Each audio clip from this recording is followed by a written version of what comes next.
What's going on? Today we are working on a excavator bucket right here.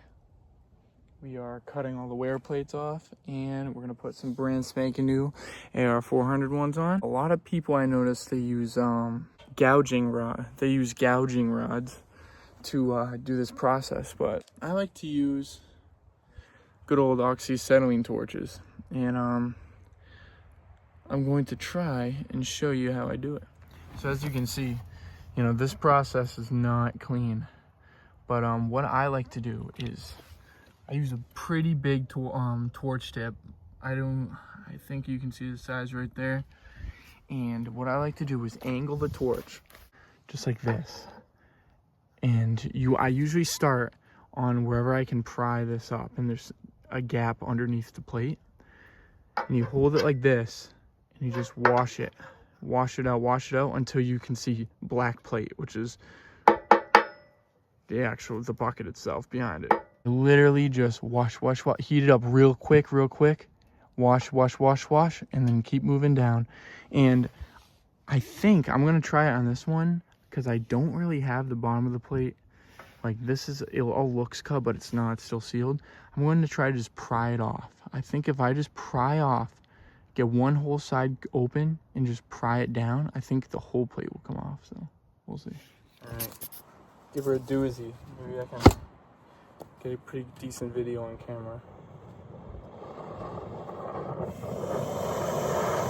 I want that torch fucking hot. I want to heat this stuff up as fast as possible. I'm gonna get real close, get it real hot. Of course it's hot right now because I've been cutting. Hot. Get it glowing real quick.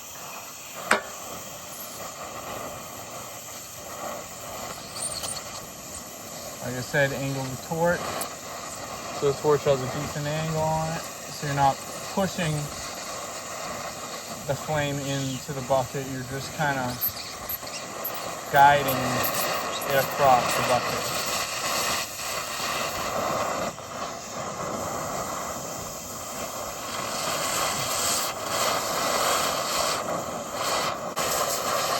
Once I see black, I go out and move on.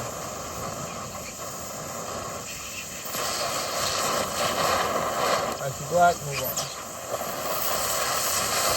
I see black, move on. I see black, move on. Once you get towards the end, it gets a little trickier because on the ends, the steel is actually butted right against the actual bucket. I just cut out that plate, and that's some pretty thin plate. Like, this is what it's supposed to look like, and that's what it is now. Okay, so you know, you got to be real tricky with it, but I mean, it's possible. You know, you can repair these buckets. You can. Now I'm gonna pry what I got cut, and I'm gonna show you how easy. Well, not easy, but how it comes off. Now to take these plates off, I like to use, you know, just a regular 5-pound. I think that's a 5-pound. Maybe it's a 7. I don't know. And then a chisel with a sharp edge on it. You're gonna go where you cut. And you're just gonna wanna send it pretty parallel to your cut. You can see it opens right up.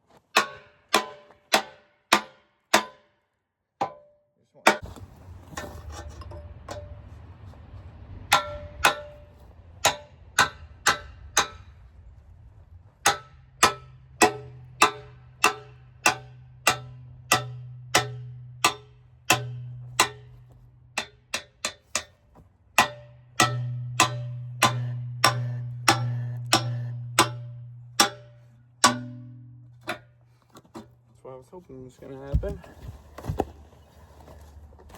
Let's see if this just comes or not.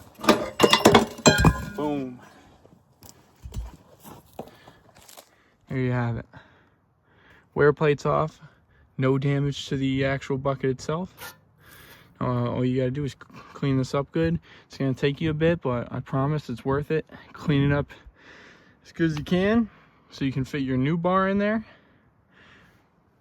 This one was done a few weeks ago. Tack it on there straight. Make sure it comes out off the side a little bit. And this bucket is going to be strong pretty much as new, you know. Definitely needs some shank repairs, but I mean, this side is going to be fucking strong. So, like I said, most people use gouging rods or gouging wands, but I think this method works perfect. It's not too much fuel, too much gas cost. This job in itself is a timely manner. It takes time. You got to be patient. This is not something you can just rush and get done. And you need to let that customer know that, because, I mean, look what you're doing. It's a tedious job, but you can do it. I hope this helps someone that, you know, maybe is doing it on their own bucket, or maybe they're doing like me and they're doing mobile welding. And yeah.